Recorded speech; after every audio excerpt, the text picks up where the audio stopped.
கர்த்தருடைய பரிசுத்த நாமத்திற்கு மகிமை உண்டாதாக. கர்த்தருடைய வார்த்தைக்கு நேராக நம்முடைய சிந்தையை திருப்ப போகிறோம். எல்லாரும் திருப்பிக் கொள்வோம். லூக்கா எழுதின சுவிசேஷம் 18வது அதிகாரம் 1 முதல் உள்ள வார்த்தைகளை எல்லாரும் திருப்பிக் கொள்வோம். எல்லாரும் இணைந்து வாசிப்போம். ஹல்லேலூயா. லூக்கா எழுதின சுவிசேஷம் 18வது அதிகாரம் 2வது வார்த்தை முதல் படிப்போம். 2வது வார்த்தை முதல். ஒரு பட்டணத்திலே ஒரு நியாயாதிபதி இருந்தான்.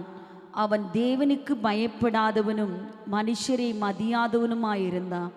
அந்த பட்டணத்திலே ஒரு விதவையும் இருந்தாள். அவள் அவனிடத்தில் போய், எனக்கும் என் எதிராளிக்கும் இருக்கிற காரியத்தில் எனக்கு நியாயம் செய்ய வேண்டும் என்று விண்ணப்பம் பண்ணினாள். வெகு நாள் வரைக்கும் அவனுக்கு மனதில்லாதிருந்தது. பின்பு அவன், நான் தேவனுக்கு பயப்படாமலும் மனுஷரை மதியாமலும் இருந்தும் இந்த விதவை என்னை எப்பொழுதும் தொந்தரவு செய்கிறபடியினால் இவள் அடிக்கடி வந்து என்னை அலட்டாதபடி இவளுக்கு நியாயம் செய்ய வேண்டும் என்று தனக்குள்ளே சொல்லி கொண்டான் என்றார். பின்னும் கர்த்தர் அவர்களை நோக்கி, அநீதி உள்ள அந்த நியாயாதிபதி சொன்னதை சிந்தித்து பாருங்கள். அந்தபடியே தேவன் தம்மை நோக்கி இரவும் பகலும் கூப்பிடுகிறவர்களாகிய தம்மால் தெரிந்து கொள்ளப்பட்டவர்களின் விஷயத்தில் நீடிய பொறுமையுள்ளவனாயிருந்து அவர்களுக்கு நியாயம் செய்யாமல் இருப்பாரோ? என்னோடு கூட படித்தவங்க எல்லாம் அல்லேலூயா சொல்லுங்க. Very good. கர்த்தர் நல்லவர். நீதி கேட்டு வந்த பெண்கள், அதுதான் இன்னைக்குள்ள தலைப்பு. நீதி கேட்டு வந்த பெண்கள் சிலரை நாம் இன்றைக்கு தியானம் பண்ணலாம். கர்த்தர் உதவி செய்வாராக. கர்த்தர் கொடுத்த இந்த வார்த்தை ஒரு தீர்க்க தரிசன வார்த்தையாக இருந்தது.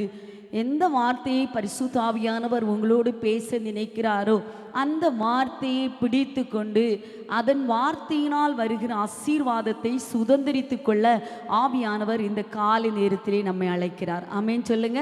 ஹல்லேலூயா. நமக்கு பழக்கப்பட்டதான ஒரு வேத பகுதி. இயேசு கிறிஸ்து தன்னுடைய ஊழிய காலத்தில் அநேக ஓமைகளை சொல்கிறார். இங்கே ஒரு விதவை சோர்ந்து போகாமல் ஜெபம் பண்ண வேண்டும் என்பதற்கு அடையாளமாய் சொன்னாலும், இந்த விதவை தனக்கும் தன் எதிராளிக்கும் இருக்கிற வழக்குக்காக தேவ சமூகத்திலே விண்ணப்பம் பண்ணும்படி வந்தாள். ஹல்லேலூயா. அந்த வசனத்தில் நம்ம தெளிவாக படிக்கிறோம். அந்த விதவை யாரை தேடி வந்தாள்? அந்த விதவை தனக்கும் எதிராளிக்கும் இருக்கிற வழக்கு அவளால் தீர்க்க முடியலை. பிரச்சனையை சுமந்து கொண்டு வருகிறாள். ஆனால் அவள் வந்த நபர் அநீதியுள்ள நியாயாதிபதி. ஹல்லேலூயா. அவள் வந்த நபர் இவளுக்காக இரக்கம் செய்கிற நபரே அல்ல. வெகு நாள் வரைக்கும் அவளுக்கு அவன் உதவி செய்ய மனதில்லாதிருந்தவன். ஹல்லேலூயா. மூன்றாவது அவனுடைய குவாலிட்டி என்னன்னா, தேவனுக்கு பயப்படாதவன், மனுஷரையும் மதியாதவன். பாருங்க, எவ்வளவு அநீதி உள்ள ஒரு நியாயாதிபதி இடத்துல தன்னுடைய பிரச்சனைக்காக அவள் விண்ணப்பம் பண்ண வந்திருக்கிறான். நீதி கேட்டு வந்திருக்கிறான். ஆனால் அவனிடத்திலிருந்து அவளுக்கு ஒரு நீதி கிடைத்தது. காரணம் என்னன்னா, அந்த வசனத்தில் படிக்கிறோம் பார்த்தீங்களா, அவன் என்ன சொல்றான் பாருங்க, அந்த விதவை எப்பொழுதும் என்னை தொந்தரவு பண்ணி கொண்டே இருக்கிறபடினாலும், ஐந்தாவது வார்த்தையில இந்த விதவை என்னை எப்பொழுதும் தொந்தரவு செய்கிறபடியினால் இவள் அடிக்கடி வந்து என்னை அலட்டாதபடிக்கு இவளுக்கு நியாயம் செய்ய வேண்டும் என்று தனக்குள்ளே சொல்லி கொண்டான். ஹல்லேலூயா. 2 காரியம். இந்த விதவை நீதி கேட்டு வந்த இந்த விதவை இடத்துல இருந்த மிகப்பெரிய ஒரு நல்ல காரியம் என்னன்னா, அடிக்கடி வந்து தொந்தரவு பண்ணிட்டே இருந்தான். ஹல்லேலூயா. 2வது என்னது? எப்பொழுதும் தொந்தரவு பண்ணிட்டே இருந்தான், அலட்டிகிட்டே இருந்தான். எனக்கு நியாயம் செய்யணும், எனக்கு நீதி செய்யணும், எனக்கு ஒரு அற்புதம் நடக்கணும், என்னுடைய எதிராளிக்கு இருக்கிற வழக்கில் எனக்கு ஒரு தீர்வு உண்டாகணும், நீதி கிடைக்காம நான் போகவே மாட்டேன். அவளுக்கு நல்லா தெரியும் இவர் அநீதியுள்ள நியாயாதிபதி. அவளுக்கு நல்லா தெரியும் இவர் கண்டிப்பாக இரக்கம் செய்யவே மாட்டார், எனக்கு பதில் கொடுக்கவே மாட்டார், எனக்கென்று சொல்லிக்கொள்ள என் உறவுகள் யாருமே இல்லை. இங்கே பிள்ளையை குறித்தோ அவருடைய கணவனை குறித்தோ சொல்லப்படலை. தன்னந்தனியனாய் ஒரு விதவையாக நின்று கொண்டு எனக்குரிய வழக்குக்காக யார் வழக்காடுவார்கள் என்று ஏங்கி தவித்து அந்த நியாயாதிபதி எடுத்து பின்தொடர்ந்து கொண்டே போகிறார். அடிக்கடி பேசிட்டே இருக்கிறார். எப்பொழுதும் சின்ன பிள்ளைகள் செய்கிற மாதிரி, ஒரு சின்ன பிள்ளை செய்கிற மாதிரி, அம்மாவை அடம்பிடிக்கிற மாதிரி, தொந்தரவு பண்ணுகிற மாதிரி அவள் அடிக்கடி அவள் தொந்தரவு பண்ணி கொண்டே இருந்தாள். ஹல்லேலூயா. அந்த நேரத்தில் தான் அவனுக்குள்ளே ஒரு எண்ணம் மனதுக்குள்ளே வந்தது, இந்த விதவைக்கு நான் நியாயம் செய்ய வேண்டும்.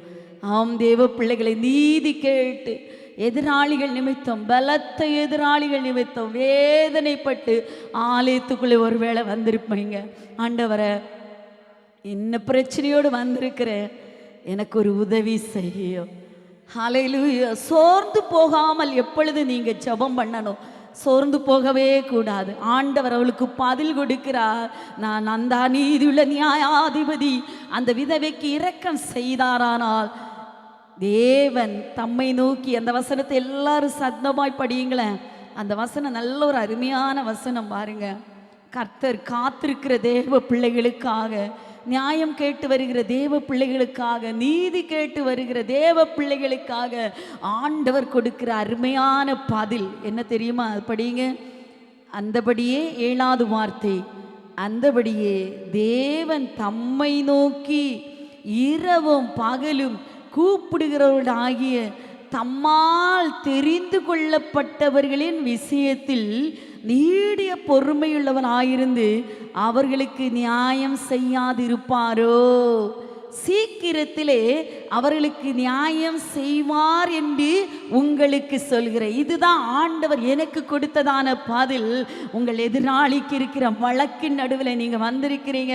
ஆண்டவர் வார்த்தையை கொடுக்கிறார், சீக்கிரத்தில் அவர்களுக்கு நியாயம் செய்வார். விசுவாசிக்கிறவர்கள் கரங்களை தட்டி சுதந்தரிங்க.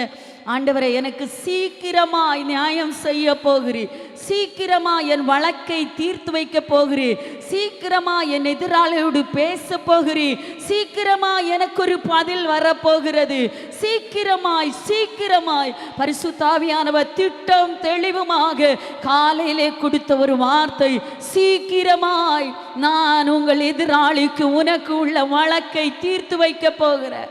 ஆண்டவரே, நீதி கேட்டு வந்த தேவ பிள்ளை, ஜபத்தை நிறுத்தாதே, சோர்ந்து போகாதே.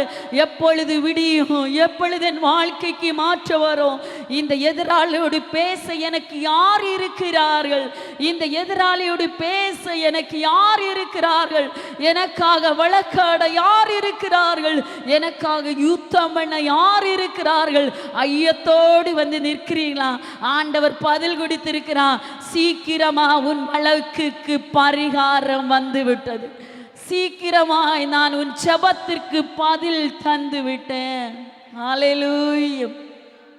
நான் சொன்னேன், பொன்னும் வெள்ளி எங்கிடத்தில் இல்லை, கர்த்தர் கொடுக்கிற வார்த்தையை உங்களுக்கு கொடுக்கும்போது பிடித்து கொண்டு முழங்காற்படியிட்டு ஜெபிக்க ஆரம்பித்தால், ஜெபத்திற்கு இந்த வேத பகுதியை வீடுகளில் போய் திறந்து வைத்து இந்த வேத பகுதியில் உங்கள் கண்களில் இருந்து கண்ணீர் கீழே விழுமானால் கர்த்தர் ஜெயத்தை தருவார்.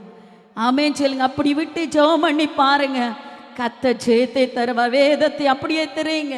இந்த வேத பகுதியில் அந்த விதவைக்கு நியாயம் செய்ய ஒரு அநீதி உள்ள நியாயாதிபதியுடைய கண்களில் இரக்கம் கிடைக்க செய்தீரானால், ஆண்டவரே, இந்த வார்த்தையை பிடித்துட்டு எனக்கும் எதிராளிக்கு இருக்கிற வழக்கில் கிரியை செய்ய வேண்டும் என்று விண்ணப்பம் பண்ணி நான் செபிக்கும் போது எனக்கு ஒரு அற்புதத்தை செய்யும் ஆண்டவரே. ஹல்லேலூயா. நீதி கேட்டு வந்தவளுக்கு ஆண்டவர் அற்புதம் செய்தார். 1 ராஜாக்களுடைய புஸ்தகம் 1வது அதிகாரம் 16வது வார்த்தையை நீங்க படிங்க. 1 ராஜாக்களுடைய புஸ்தகம் 1வது அதிகாரம் 16வது வார்த்தை. ஹல்லேலூயா. ஸ்தோத்திரிக்கிறோம் ஆண்டவரே. ஹல்லேலூயா.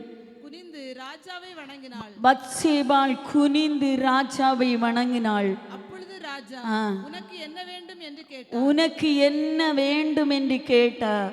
அதற்கு அவள், என் ஆண்டவனே, எனக்கு பின் உன் குமாரனாகிய சாலோமன் ராஜாவாகி அவனே என் சிங்காசனத்தின் மேல் வீற்றிருப்பான் என்று நீர் உம்முடைய தேவனாகிய கர்த்தரை கொண்டு உமது அடியாளுக்கு ஆணையிட்டீரே.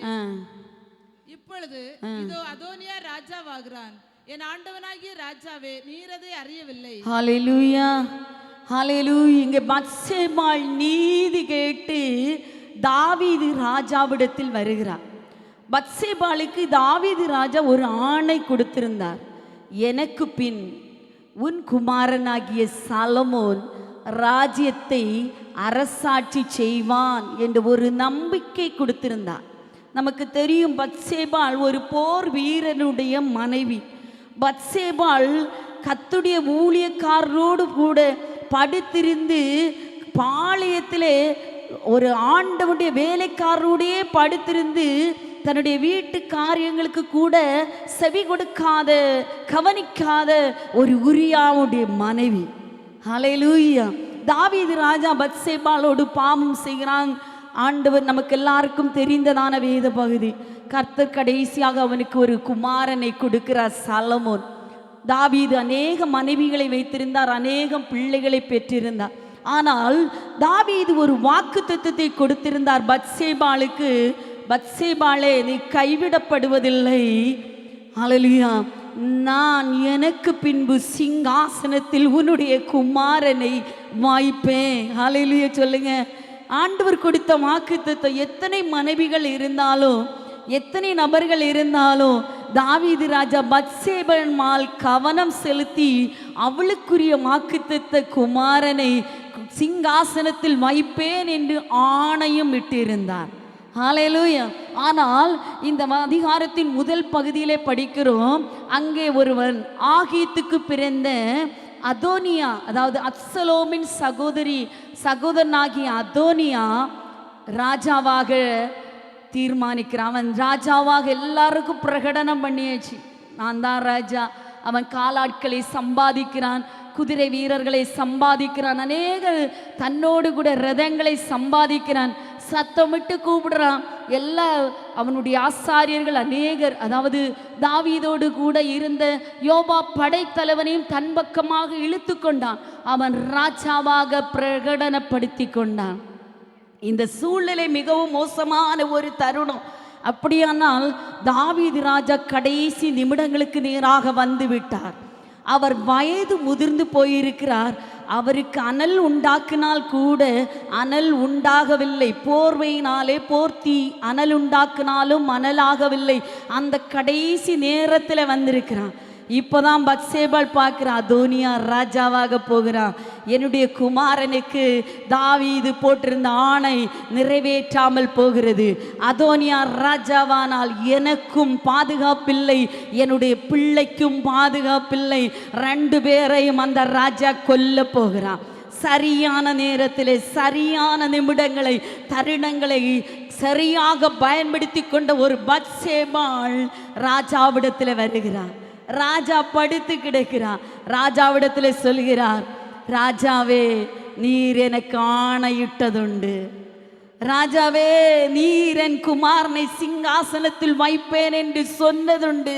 ஆனால் அதை மீறி இப்போது அதோனியா ராஜாவாகிறான். எல்லாரும் அவன் பக்கமாய் போகிறார்கள். பாருங்க, அந்த அதிகாரத்தில் நம்ம படிக்கிறோம் பாருங்கள். 1 ராஜாக்கள் அந்த 16வது அதிகாரத்தில் நீங்கள் பார்த்தீங்கன்னா அந்த 28வது வசனத்தை படிங்க. 28வது வசனம் 1 ராஜாக்கள் 16:28 படிங்க. ஹல்லேலூயா, ஸ்தோத்திரிக்கிறோம் ஆண்டவர். 1:28. ஹல்லேலூயா, ஸ்தோத்திரிக்கிறோம் பாப்பா. அந்த வசனத்தை தாவீது ராஜா பிரதியுத்தரமாக, பத்சேபாளை என்னிடத்தில் வரவழையுங்கள் என்றார். அவள் ராஜ சமூகத்தில் பிரவேசித்து ராஜாவுக்கு முன்னே நின்றாள். அப்பொழுது ராஜா, உன் குமாரனாகிய சாலோமன் எனக்கு பின் அரசாண்டு அவனே என் ஸ்தானத்தில் என் சிங்காசனத்தின் மேல் வீற்றிருப்பான் என்று நான் உனக்கு இஸ்ரவேலின் தேவனாகிய கர்த்தர் மேல் ஆணையிட்டபடியே இன்றைக்கு செய்து தீர்ப்பேன் என்பதை என் ஆத்துமாவை எல்லா இக்கட்டுக்கும் நீங்களாக்கி மீட்ட கர்த்தருடைய ஜீவனை கொண்டு சொல்லுகிறேன் என்று ஆணையிட்டான். ஹல்லேலூயா. 21வது வசனத்தில் கூட பார்க்கிறோம், அறிவியாமற் போனால் ராஜாவாகி என் ஆண்டவன் நம்முடைய பிதாக்களோடு படித்து கொண்ட பின்பு நானும் என் குமாரனாகிய சாலமோனும் குற்றவாளிகளாய் எண்ணப்படுவோம் என்று அவள் கெஞ்சி கேட்கிறான். ஹல்லேலூயா. அதோனியா ராஜாவானது சரிதான், ஆனால் முறையில்லாமல் அவர் ராஜாவாகிறார். ஆனால் இந்த இடத்துல நம்ம தெளிவா பார்க்கிறோம் பாருங்க, பத்சேபாள் குனிந்து வந்து தாழ விழுந்து ராஜ சமூகத்தில் ஒரு விண்ணப்பம் பண்ணுகிறான். ஆண்டவரே, ராஜாவே, என்னோடு கூட நீர் உடன்படிக்கை பண்ணினீர், என் பிள்ளைக்கு சிங்காசனத்தை தருவேன் என்று சொன்னீர். ஆனால் நீர் இப்படி செய்யாமல் போவீனானால், இந்த காரியத்தை நீர் அறிவியாமல் போனால், கடைசி நாட்களில் யாருக்கு சொத்து, யாருக்கு என்ன வீடு, யாருக்கு இந்த பகுதி என்பதை எல்லாம் நீர் அறிவியாமல் போனா, யாருக்கு பாகம் பிரித்து கொடுக்கறது, சில குடும்பங்களை பார்த்தீங்கன்னா தெரியும், நான் உயிரோடு இருக்கும்போது பாகம் பிரித்து கொடுக்க மாட்டாங்க. கடைசியில் பிள்ளைகள் அங்கே போய் சண்டை போட்டு பிரச்சனை பண்ணி யார் யார் எடுக்கிறது என்பதே தெரியாது. இதே சூழ்நிலை இங்கே வந்திருக்கிறது. என்ன செய்யணும்? கடைசி நிமிடத்தில் தாவீது ராஜா கடைசி நொடியில் அவர் என்ன செய்யணும், மரணம் அடைகிற நாட்கள் வந்து விட்டது. பத்சேபாள் வந்து குனிந்து தன்னுடைய பிரச்சனையை சொல்லுகிறார், நீதி கேட்கிறா. என்னோடு தானே பேசினீங்க, எனக்கு தானே சொன்னீங்க, என்னுடைய பிள்ளைக்கு தானே வாக்கு பண்ணீங்க, ஆனால் இப்போ பாருங்க, எனக்கு தருவியாமல் போனா நானும் என் குமாரரும் குற்றவாளிகளாக எண்ணப்படுவோம். தேசத்தில் எங்களுக்கு பங்கு இல்லை, சொத்தில் எங்களுக்கு பங்கு இல்லை, ராஜாங்கம் எங்களை விட்டு விலகி போகும். ஆனால் கர்த்தர் என்ன செய்கிறார் தெரியுமா? அந்த தாவீது ராஜாவிடத்தில் விண்ணப்பம் பண்ணும்போது நீதி கிடைத்தது. உனக்கு நான் என்ன செய்யணும்? ஹல்லேலூயா. நமக்கு கர்த்தர் வாக்கு பண்ணின சுதந்திரம். அநேக மனைவிகள் இருக்கலாம், ஆனால் கர்த்தர் உங்களுக்காக வாக்கு பண்ண சுதந்திரத்திற்காக கண்டிப்பாக நீங்கள் நீதி கேட்டு தேவ சமூகத்தில் விண்ணப்பம் பண்ணலாம், தைரியமாய் விண்ணப்பம் பண்ணலாம். யார் வேணும் ராஜாவாகி தேசத்தையும் ராஜாங்கத்தையும் பூமியையும் சுதந்திரிக்கலாம். ஆனால் அதை விடவும் நமக்காக யுத்தம் பண்ணுகிற கர்த்தர் உண்டு. ஹல்லேலூயா. கடைசி நாட்களில் சரியான நேரத்தில் ஹல்லேலூயா அவள் வருகிறாள். ராஜா சொல்கிறார், நான் ஆணையிட்டபடியே எனக்கு பிடித்ததான ஒரு பகுதி, இன்றைக்கு செய்து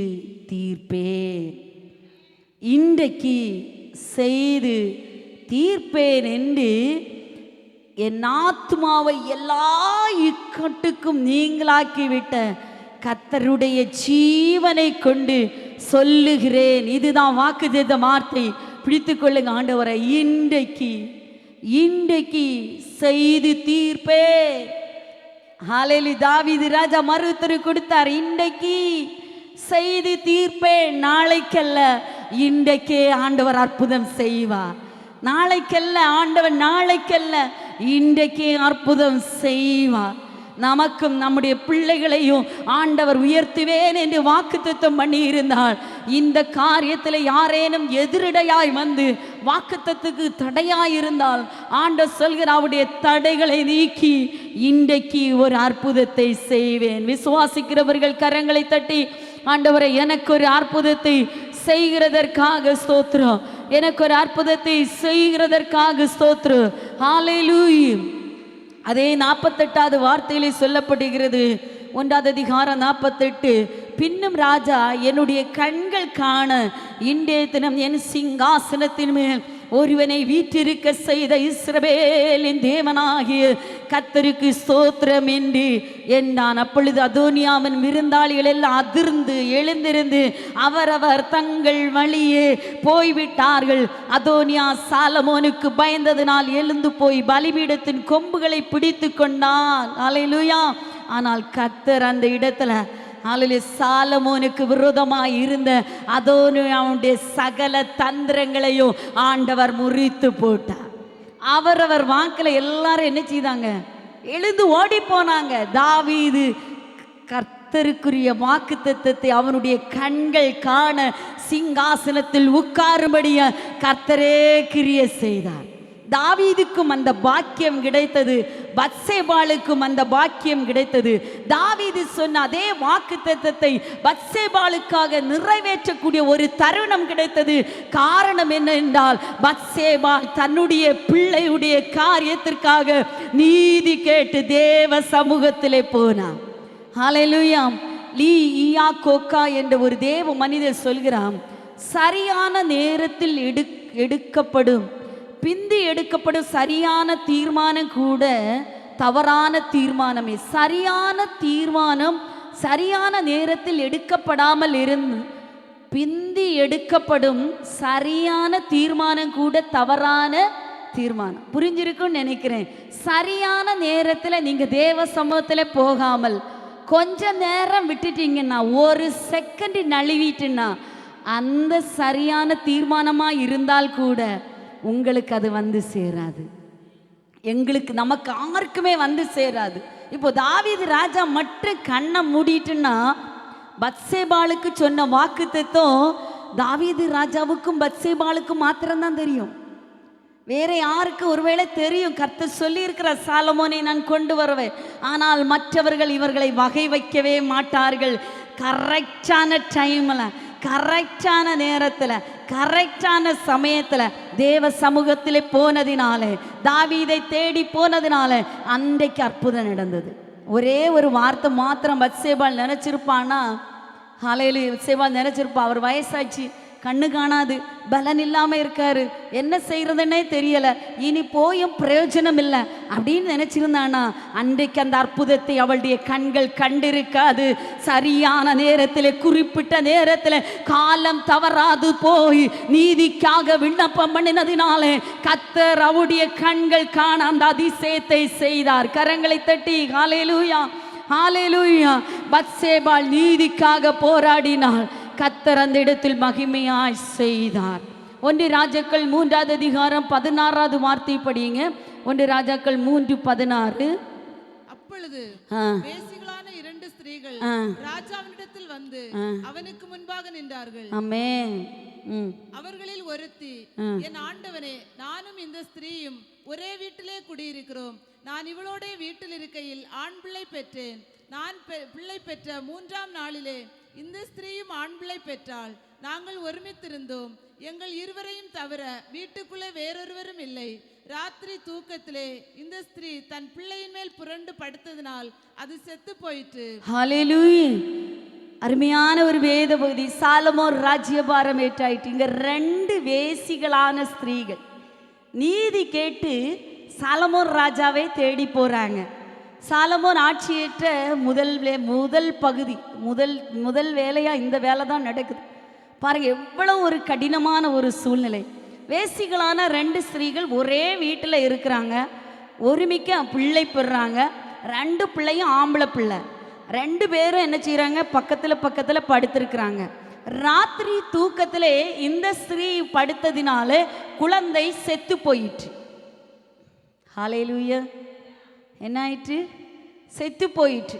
உடனே இவ பார்த்தான், சரி 2 பேரையும் கண்டுபிடிக்க முடியாது, 2 தாயுடைய பிள்ளைகள் தான், ஆனால் 2 ஆம்பளை பிள்ளை, ஒரு 3 நாள் வித்தியாசம், 3 நாள் வித்தியாசம்தான். அப்போ ஒன்றை தூக்கிட்டு நயன்று அவ தூக்கி தன்னுடைய பிள்ளையை கொண்டு செத்த பிள்ளைய அந்த தாய் பக்கத்தில் படுக்க வச்சுட்டு அந்த உயிரோடு இருக்கிற பிள்ளைய தன் பக்கத்தில் படுக்க வச்சான். பாருங்க, அருமையான ஒரு தாய் இல்லை? ஹல்லேலூயா. அதான் தூக்கம் நம்முடைய பிள்ளைகளை இழக்க செய்யும். அதிகமாக நம்ம தூங்குறோன்னா பிள்ளைகளை என்ன செய்யும்? இழக்க செய்யும். அதுதான் உண்மை. பாருங்க, வறண்டு புரண்டு படுத்துட்டா, பிள்ளை செத்து போயிட்டு, பிரச்சனை பெருசாகிறது. இவ சொல்றா, இது ஏன் பிள்ளை, உயிரோடு இருக்கிறது ஏன் பிள்ளை, செத்த பிள்ளை ஓம் பிள்ளை. அவளும் சொல்றா, உயிரோடு இருக்கிறது ஏன் பிள்ளை, செத்த பிள்ளை ஓம் பிள்ளை. நீதி கேட்டு அன்றைக்கு அந்த இடத்துல பெரிய பிரச்சனையாகி அடிதடி ஆக வேண்டும். ஆனால் 2 வேசிகளான ஸ்திரீகளும் ராஜ சமூகத்தை தேடி வந்தாங்க. முதலாக ராஜா சந்திக்கிற பிரச்சனை, ராஜாவிடத்திலேருந்து ஒரு நீதி கிடைக்க வேண்டும் என்பதற்காக இருவரும் வருகிறார்கள். இங்கே வந்து பிரச்சனை முடியலை, 2 பேரும் வாதாட ஆரம்பிக்கிறாங்க. உயிரோடு இருக்கிறது யாம் பிள்ளை, செத்த பிள்ளை ஓம் பிள்ளை. 2 தாயும் அழுறாங்க, 2 தாயும் கூப்பிடுறாங்க, 2 தாயும் விண்ணப்பம் பண்ணுறாங்க. ராஜாவுக்கு என்ன செய்யணும்னு தெரியலை. ராஜாவுக்கு தெரியுமா தெரியாதா? தெரியும். விண்ணப்பம் பண்ண வரும்போது நீதியும் உண்மையுமான கைகளோடு கூட தேவ சமூகத்தில் வருகிறவளுக்கு நீதி கிடைக்கும். ஹல்லேலூயா. ஆராதனை நேரம் நடத்தும் போதே சிஸ்டர் சொன்னாங்க, அந்த இடத்துல நீதி உண்மை அதிகமாக நமக்கு வேணும். உண்மையுள்ள இடங்களில் கர்த்தர் கொஞ்சத்தில் நம்ம உண்மையாக இருந்துட்டா ஆண்டவர் அநேகத்தில் அதிகாரியா மாத்து. உண்மை உள்ளவன் எவனோ அவனுக்கு பரிபூர்ண நன்மை என்ன செய்யும்? கிடைக்கும். பரிபூர்ணமான நன்மை கிடைக்கும். பாருங்க, இந்த 2 ஸ்திரீகளும், ஒரு ஸ்திரீ வேஷம் தரித்து வருகிறார், ஒரு ஸ்திரீ உண்மையோடு வருகிறார். உண்மையான ஸ்திரீயுடைய கையில் இருக்கிறது செத்த பிள்ளை. அலையில வேஷமா வருகிற பிள்ளையுடைய தாயுடைய கையில் இருக்கிறது உயிரோடு இருக்கு. நல்லவளை மாறி வந்துச்சு. ராஜா என்ன செய்யன்னு தெரியல. நமக்கு தெரியும், பெரிய ஒரு பட்டயத்தை கொண்டு வாருங்கள். அவர் சொல்கிறாரு, 2 பேருக்கு இந்த பிள்ளை வேண்டாம். உயிரோடு இருக்கிறதற்காகத்தான் சாத்தான் பல நேரங்களில் அவகாசம் சொல்லுவான்.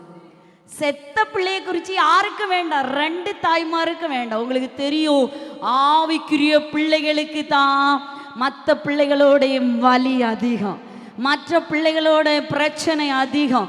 ஆவிக்கிரிய நம்ம சொல்லுவோம் ஆவிக்கிறத. ஏன்னா நீ உயிரோடு இருக்கிறாய் என்ற அர்த்தம். உனக்கு பிரச்சனை வருதான், பட்டயம் வருதான், உன் பிள்ளை மேல பட்டயம் ஓங்கப்படுதான். அப்போதான் நினைக்கணும், என் பிள்ளையுடைய தரிசனம் வித்தியாசமானது, என் பிள்ளை உயிரோடு இருக்கிறது என்ற அர்த்தம். ஆவிக்கிரிய கண்ணோட்டத்தோடு நீங்க பார்க்குறீங்கன்னு நினைக்கிறேன். புரியுதா உங்களுக்கு? செத்த பிள்ளையின் நடுவில் ராஜா சொன்னாரா அதை வெட்டுங்கன்னு சொன்னாரா? பட்டயத்தை கொண்டு வாருங்க அதை அழியுங்கன்னு சொன்னாரா? 2 துண்டாக்கணும்னு சொன்னாரா? இல்லவே இல்லை. எந்த பிள்ளை மேல கவனம் செலுத்தினார்? உயிரோடு இருக்கிற ஜீவனுள்ள பிள்ளைகள். எல்லாரும் கரங்களை தட்டுங்க பார்ப்போம். ஹல்லேலூயா. அதான் சொல்கிறோம், ஆவிக்கிற பிள்ளைகள் ஜீவனுள்ளவர்கள். நீங்க ஜீவனுள்ளவர்கள். உங்களுக்கு நேராக, உங்கள் தலைமுறைகளுக்கு நேராக பட்டயம் வரும், பட்டயம் வரும், பட்டயம் வரும். ஹல்லேலூயா ஜீசஸ். ஹல்லேலூயா. பட்டயம் வரும். பாருங்க, பட்டயம் வந்த உடனே அந்த தாய் எப்படி, பாருங்க அந்த வசனத்தை பார்த்தீங்களா? 3:26 வார்த்தை. அப்பொழுது உயிரோடு இருக்கிற பிள்ளையின் தாய் தன் பிள்ளைக்காக அவள் குடல் துடித்ததினால் ராஜாவை நோக்கி, ஐயோ என் ஆண்டவனே, உயிரோடு இருக்கிற பிள்ளையை கொல்ல வேண்டாம், அதை அவளுக்கே கொடுத்து விடும் என்றாள். மற்றவள், அது எனக்கும் வேண்டாம் உனக்கும் வேண்டாம், பிளந்து போடுங்கள் என்றார். ஹல்லேலூயா. பாருங்க, அந்த உயிரோடு இருக்கிற பிள்ளைக்கு பிரச்சனை வரும். ஆனால் அதன் தாய்க்கு ஒரு ஒரு மன, அந்த இடத்துல என்னது, ஒரு மன வலி தாங்க முடியல. உயிரோடு இருக்கிற என் பிள்ளைக்கு நேராக பட்டயம் வரும்போது அவள் குடல் துடிக்க ஆரம்பித்தது. வசனத்தை பார்த்தீங்களா? அவள் குடல் துடித்தது. ஹல்லேலூயா. எத்தனை தான் ரோட்டில் பெரிய பெரிய பிரச்சனைகள், ஆக்சிடென்ட் வரைக்கும் நடந்தா கூட அவரவர் பிள்ளைக்கு, அவரவர் தாய்க்கு தான் என்ன வரும்? கவலையும் நெஞ்சிடிப்பும் எல்லாம் வரும், அழுகையும் வரும். மற்ற பிள்ளைகளை பார்க்கும்போது ஐயோ அப்படி நடந்ததே அப்படின்னு சொல்லிட்டு போயிடுவோம். ஆனால் சொந்த தாய் அப்படி அல்ல. மார்பிலை அடித்து கொண்டவர்களாக, தலையை அடித்து கொண்டவர்களாக சத்தத்தை உயர்த்தி கூப்பிடுவாங்க. ஆம் தேவ ஜனங்களே, நீ உயிரோடு இருக்கிற பிள்ளையானால் பட்டயம் உனக்கு நேராக வரும்போது உன் குடல் இவ்வளவு வண்ணமாக துடிக்கணும், நீதி கேட்டு துடிக்கணும். என் பிள்ளை இனி சாக கொடுக்க கூடாது, என் பிள்ளை சாகவே சாக கூடாது. யார் வளர்த்தினாலும் பரவாயில்லை, என் பிள்ளையை நான் சாக கொடுக்க மாட்டேன். துக்கத்தில் அவ அரண்டு புரண்டு கொன்னிட்டு நாடகம் ஆடி வந்தான். யார் நாடகம் ஆடட்டும். ஹல்லேலூயா. ஆவியானவர் சொல்கிறான், உங்களோடு இருக்கிறவர்கள் பலர் எவிடன்ஸை கையில் வைத்துட்டு நாடகம் ஆடுகிறாங்களா? எவிடன்ஸை கையில் வைத்துட்டு நாடகம் ஆடுகிறாங்களா? போலியான நாடகம் யார் வேணாலும் நாடகம் ஆடட்டும். ஆனால் தேவ ஜனமே, உன்னுடைய குடல் துடிக்குமானால், உன்னுடைய குடல் ஏங்குமானால் கர்த்தர் பதில் தர வல்லமை உள்ளவர். கரங்களை தட்டி ஸ்தோத்திரம் பண்ண ஆரம்பிங்க, ஸ்தோத்திரம் பண்ணுங்க. ஹல்லேலூயா. ஓ ரபா ஹஷரபா. போலியான நாடகங்கள் உங்களுக்கு விரோதமாய் நடக்கிறது. நான் சொன்ன முதல் பகுதியில் ஆவியானவர் தீர்க்க தரிசன வார்த்தையை கொடுத்துட்டாரு. தைரியமாய் பேசுங்க. ஆண்டவரை போலியாக நாடகம் ஆடுகிறாங்க, பாசமுள்ள மாதிரி. ஹல்லேலூயா. எத்தனையோ விஷயத்துல ஆவணங்களை ஒருவேளை தூக்கிட்டு போகலாம், ஏதாவது ஒரு காரியத்துக்காக போலியா செல்ல. ஆனால் நீதி கேட்டு வருகிறவளுக்கு நீதி கிடைக்கும். அவ சொல்கிற, ஐயா பிளக்கண்டாப்பா, அவனுக்கு கொடுத்துருங்க. மற்ற தாயோ சொல்றான், 2ம் பிளந்து விடுங்க, அவளுக்கு வேண்டாம் எனக்கும். இப்ப பதில் சொல்லும் போது யாருடைய பக்கம் ராஜா நிற்பார்? அவளுக்கு வேண்டாம், எனக்கும் வேண்டாம். அவளுக்கு வேண்டாம், என் பிள்ளை எப்படி செத்ததோ அதுபோல் அப்பிள்ளையும் சாகணும். எவ்வளோ கொடூர தாய்மார்கள் இன்னைக்கு இருக்கிறாங்க. என் பிள்ளை எப்படி செத்து போயிட்டு, என் பிள்ளை எப்படி ஃபெயில் ஆச்சோ, என் பிள்ளைக்கு எப்படி வேலை கிடைக்காம இருக்கும், என் பிள்ளைக்கு எப்படி குழந்தை வாக்கியம் இல்லாமல் இருக்கும், என் பிள்ளைக்கு எப்படி டிவோர்ஸ் ஆச்சோ அதே மாதிரி அந்த பிள்ளைக்கு நடக்கணும்னு குறிவைத்து தாக்குற எத்தனையோ தாய்மார்கள். ஆண்டவர் சொல்கிறார், அதன் நடுவிலும் உயிரோடு இருக்கிற பிள்ளையுடைய தாயுடைய குடல் துடிக்குமானால் அந்த பிள்ளையை கர்த்தர் நமக்கு சாக கொடுக்கல்ல, உயிரோடு இருக்கும் பிள்ளையாக தருவார். கரங்களை தட்டி கர்த்தரை ஸ்தோத்திரம் பண்ணுங்க. ஹல்லேலூயா. சாக கொடுக்கல்ல. அந்த இடத்துல படிக்கிறோம் பார்த்தீங்களா? அப்பொழுது ராஜா உயிரோடு இருக்கிற பிள்ளையை, சத்தமா சொல்லுங்க, அப்பொழுது ராஜா உயிரோடு இருக்கிற பிள்ளையை கொல்லாமல் அவளுக்கே கொடுத்து விடாங்கள், அவளே அதன் தாய் என்றான். ராஜா தீர்த்த இந்த நியாயத்தை இஸ்ரவேல் எல்லாரும் கேள்விப்பட்டு நியாயம் விசாரிக்கிறதுக்கு தேவன் அருளின ஞானம் ராஜாவுக்கு உண்டென்று கண்டு அவனுக்கு பயந்தார்கள். ஹல்லேலூயா. உயிரோடு இருக்கிற பிள்ளை நம்முடைய பிள்ளையானதுனால நம்முடைய வயறு துடிக்கிறது, நம்முடைய வயறு ஏங்குகிறது. அந்த பிள்ளை மேலே பட்டயம் வந்தாலும் ஒரு தாய் நீதி கேட்டு வந்தால் கர்த்தர் அவளுக்கு நியாயம் செய்ய வல்லமையுள்ள தேவன். ஹல்லேலூயா. எப்போ ராஜாவுக்கு கண்டுபிடிக்கவே தெரியல. ரெண்டு பேரும் ஒரே மாதிரி செயல்படுறாங்க. என்ன செய்யன்னு தெரியல. பட்டயம் பதிலை கொண்டு வரும், வார்த்தை பதிலை கொண்டு வரும். கர்த்தருடைய வசனம்தான் பட்டயம். இது உருவின பட்டயம். இது ரெண்டு பக்கமும் நியாயம் செய்கிற ஒரு பட்டயம். இந்த பட்டயத்தின் வார்த்தைகள் பதிலை கொண்டு வரும். விசுவாசிக்கிறவர்கள் கரங்களை தட்டி ஆண்டவர வசனம் படியுங்க. வசனம் உன்னை நியாயம் தீர்க்கும், வசனம் உனக்கு நீதி செய்யும், வசனத்தின் வல்லமை இறங்கும். ராஜா வேற ஒன்றும் கொண்டு நியாயம் தீர்க்கல்ல, பட்டயத்தை கொண்டு வாருங்கள், பட்டயத்தை கொண்டு வாருங்கள். அந்த பட்டயம் நமக்கு பதில் தரும். ஹல்லேலூயா. நீங்கள் எந்த கோர்ட்டையும் நாட வேண்டாம். எந்த ஹல்லேலூயா பெரிய பெரிய ஆட்கள், பெரிய பஞ்சாயத்து தலைவர்களெல்லாம் நாட வேண்டாம். போலீஸ் அதிகாரிகளை நாட வேண்டாம். ஆண்டவர் பட்டயத்தை கொண்டு வாருங்கள் என்று சொன்ன ஆண்டோடைய சமூகத்தை மட்டும் நீதி கேட்டு நாடி வந்தா கர்த்தர் நியாயம் செய்கிறவராய் வெளிப்பட்டு வருவார். தீர்ப்பு இந்த செய்தியை கேட்டவுடனே தேவன் அருளிய ஞானம் உண்டு என்பதை அறிந்து கர்த்தரை மகிமைப்படுத்தினார்கள். ஹல்லேலூயா, ஹல்லேலூயா, ஹல்லேலூயா, ஹல்லேலூயா. 2 ராஜாக்களுடைய புஸ்தகம் 8வது அதிகாரத்தை எடுத்துக்கொள்ளுங்க. 2 ராஜாக்கள் 8வது அதிகாரம் 3-4 வார்த்தைகளை. ஹல்லேலூயா. 7 வருஷம் சென்ற பின்பு ஆமென். பெலிஸ்தரின் தேசத்தை விட்டு திரும்ப வந்து தன் வீட்டுக்காகவும் தன் வயலுக்காகவும் ராஜாவினிடத்தில் முறையிடும்படி போனாள். அந்நேரத்தில் ராஜா தேவனுடைய மனுஷனின் வேலைக்காரனாயிருந்த ஏயாசியுடனே பேசி, எலிசா செய்த அதிசயங்களை எல்லாம் நீ எனக்கு விவரமாய் சொல் என்றான். செத்து போனவனை உயிர்ப்பித்தார் என்பதை அவன் ராஜாவுக்கு அறிவிக்கிற போது, இதோ அவன் உயிர்ப்பித்த பிள்ளையின் தாயாகி அந்த ஸ்திரீ வந்து தன் வீட்டுக்காகவும் தன் வயலுக்காகவும் ராஜாவினிடத்தில் முறையிட்டாள். அப்பொழுது கேயாசி, ராஜாவாகி என் ஆண்டவனே, இவள்தான் அந்த ஸ்திரீ, எலிசா உயிர்ப்பித்த இவளுடைய குமாரன் இவன்தான் என்று. ஹல்லேலூயா. நமக்கு தெரியும் இங்கே ஒரு விதவை. ஹல்லேலூயா. அவனுடைய மகனை எலிசா உயிர் பெற செய்தார். அந்த நேரத்தில் தன்னுடைய வீடு 7 வருஷம் அந்த எலிசா தீர்க்கதரிசி சொல்கிறான் பாருங்க, நீ போய் எங்கேயாவது என்ன செய், சஞ்சரி, 7 வருஷம் தாண்டி வா. 7 வருஷம் மிகப்பெரிய பஞ்சம். கர்த்தருடைய வார்த்தையின்படியே இவள் புறப்பட்டு போய் சஞ்சரித்துட்டு பெலிஸ்தியருடைய தேசத்தை விட்டு திரும்பவும் வர. திரும்ப வரும்போது இவள் பார்க்குறது, இவளுக்கு வயலும் இல்லை, இவளுக்கு வீடும் இல்லை. 7 வருஷம் தாண்டி எல்லாத்தையும் தூக்கிட்டு போனாங்க. என்ன செய்யறேன்னு தெரியல.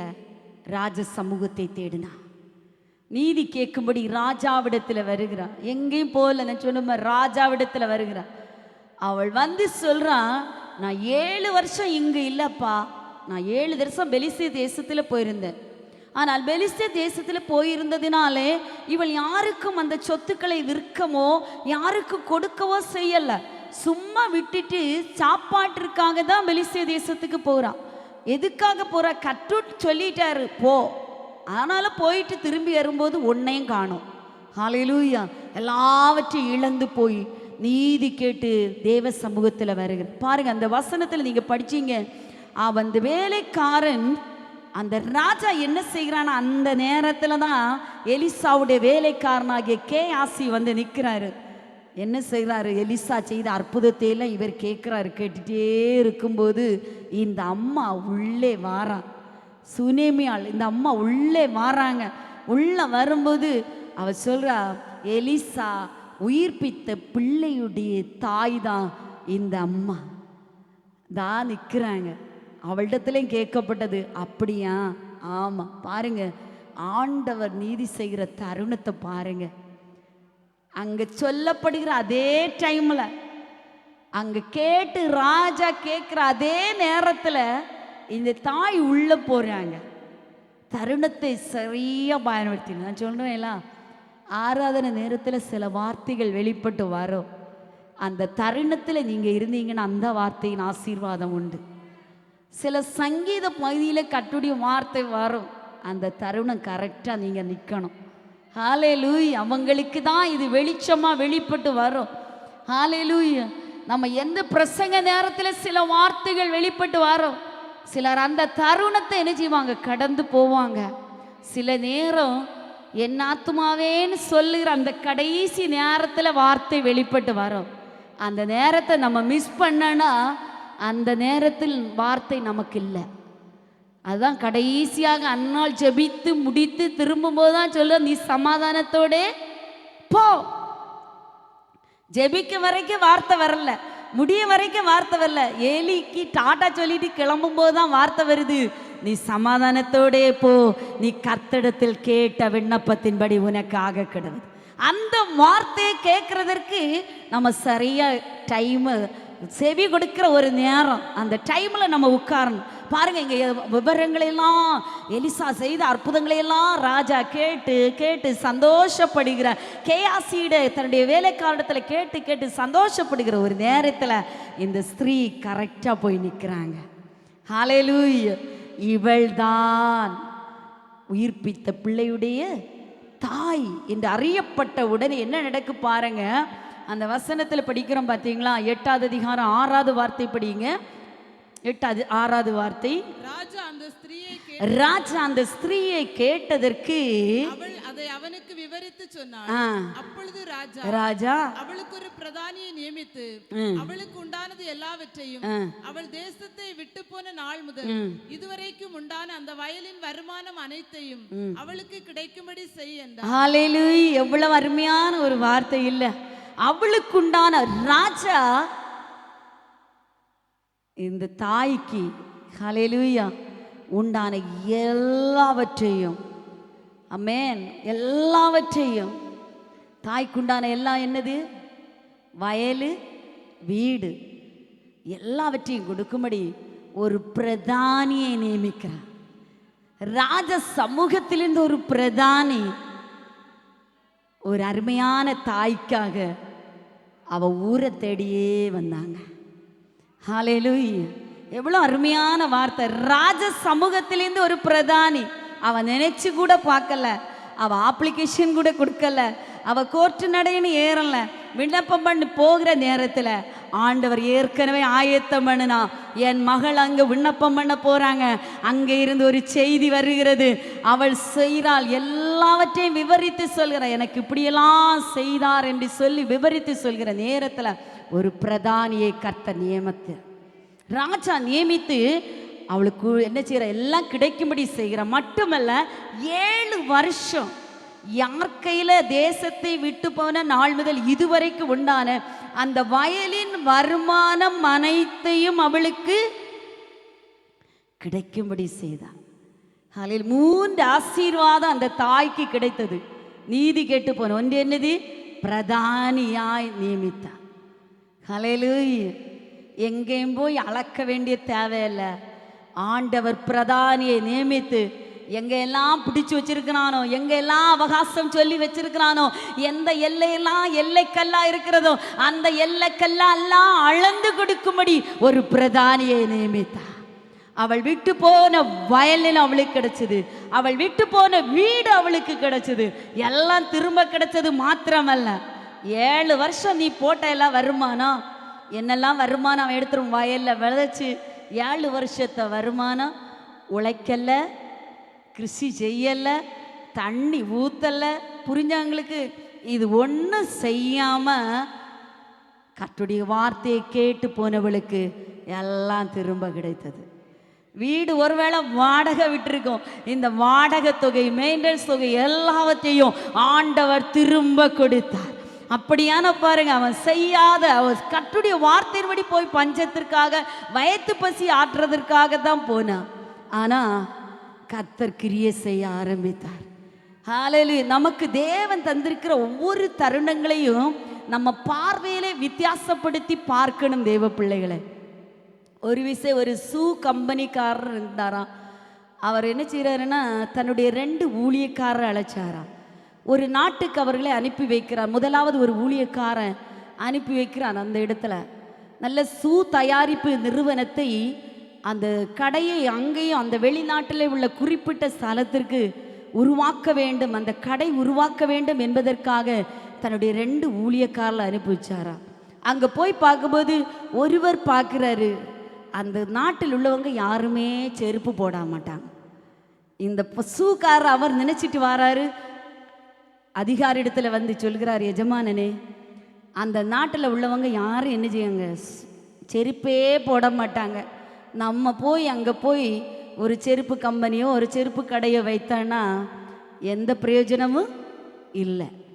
இன்னொரு நபரும் திருப்பி வராரா. அவர் என்ன சொல்கிறாருன்னா, அந்த நாட்டில் உள்ளவங்க எல்லாரும் செருப்பு போட மாட்டாங்க, நம்முடைய கடை அங்கே வச்சிட்டோன்னா அமோகமாக நம்ம என்ன செய்யலாம், வெற்றி பெறலாம். பாருங்க, தரிசனத்தை பாருங்க. ஒருவன் சொல்கிறான் ஒன்றுக்கும் ஆகாது, அங்கே செருப்பே போட மாட்டாங்க, நம்ம போய் வேஸ்ட்டு. இன்னொருவன் சொல்கிறான், அதே இடத்த தான் இன்னொரு நபரும் பார்த்துட்டு அவர் சொல்கிறாரு, இல்லை இல்லை இல்லை, அந்த இடத்துல நம்ம கம்பெனி வச்சிட்டோன்னா நல்ல செருப்பு விற்கும். இப்போ எந்த தரிசனம் நிறைவேறும்? உண்மையிலே செருப்பே தெரியலை, ஒரு செருப்பு கடை கொண்டு வந்து 2 பேர் செருப்பை போட ஆரம்பிச்சிட்டானா, ஐயோ நமக்கும் அது வாங்கணும். நம்ம சேல்ஸ் பாருங்க எங்கே இருந்தது, எவ்வளோ சாரீஸ் எல்லாம் வரும்போது எத்தனை தான் பீரோ நிறைய சாரி இருந்தாலும் இன்னொரு ரோஜா சாரி வருதுன்னா நம்ம என்ன செய்வோம், அந்த ரோஜா சாரி பக்கம் நம்ம கவனத்தை திருப்புவோம். நம்ம கவனத்தை திருப்பும்படி அவங்க புதுசு புதுசாக அந்த பட்டு இந்த பட்டு அந்த பட்டு இந்த பட்டு, இது இந்த மாடல் கிடையாது, அது அந்த மாடல் கிடையாதுன்னு சொல்லியே நம்மளை விற்பனையாளராக மாற்றுவாங்க, வாங்கக்கூடியவர்களாக மாற்றுவாங்க. இல்லை எவ்வளோ பாருங்க, அதுதான் உண்மை. தரிசனம் உள்ள தேவ பிள்ளைகள், கர்த்தர் எனக்காக யாவையும் செய்து முடிப்பார். நான் ராஜ சமூகத்தில் போனால் எத்தனை பேர் அந்த பிரதானி பெரிய ஆட்கள் நம்முடைய வீட்டை வயலை வைத்திருந்தாலும் தேவ சமூகத்தில் நீதி கேட்டு போகும்போது எனக்காக கர்த்தர் கிரியை செய்வார். அந்த இடத்தில் ஒரு அற்புதம் நடக்கும். ஹல்லேலூயா, ஹல்லேலூயா. அந்த தேசத்தில் மிகப்பெரிய ஒரு செருப்பு கம்பெனி உருவாகுவதற்கு அந்த மனுஷனுடைய தரிசனம் உருவானது போல உங்க தரிசனம் விரிவாக்கப்பட்டு இருக்கும் போது கர்த்தர் அந்த காரியத்தில் நமக்கு உறுதுணை செய்வார். கரங்களை தட்டி கர்த்தரை ஸ்தோத்திரம் பண்ணுங்க, ஸ்தோத்திரம் பண்ணுங்க. ஹல்லேலூயா. எல்லாரும் கரங்களை தட்டி கர்த்தரை ஸ்தோத்திரம் பண்ணுங்க.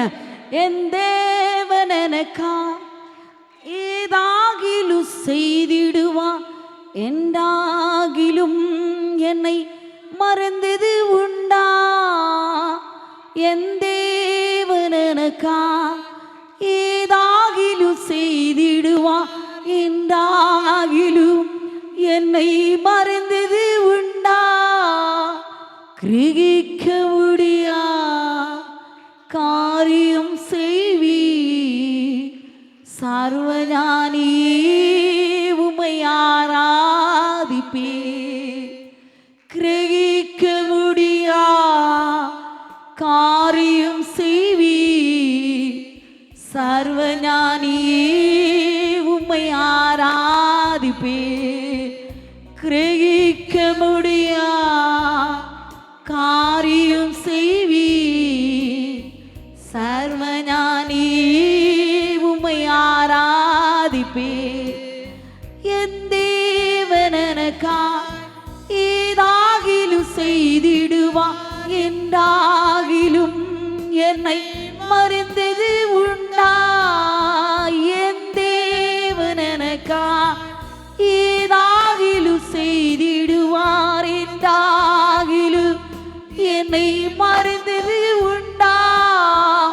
கிரகிக்க முடியா காரியம் செய்வி சர்வஞானியே உமை ஆராதிப்பே.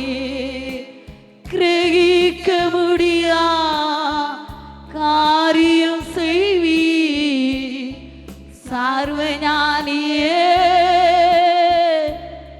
ஆமென். ஹalleluya ஹalleluya. இனி ஒரு பெண்ணை கூட பார்க்கலாம். 2 ராஜாக்களுடைய புத்தகம் 6வது அதிகாரம் 26வது வார்த்தை படிங்க. 2 ராஜாக்கள் 6வது அதிகாரம் 26வது வார்த்தை. இஸ்ரவேலின் ராஜா அலங்கத்தின் மேல் நடந்து போகையில் ஒரு ஸ்திரீ அவனை பார்த்து கூப்பிட்டு, ராஜாவாகிய என் ஆண்டவனே இரட்சியும் என்றாள்.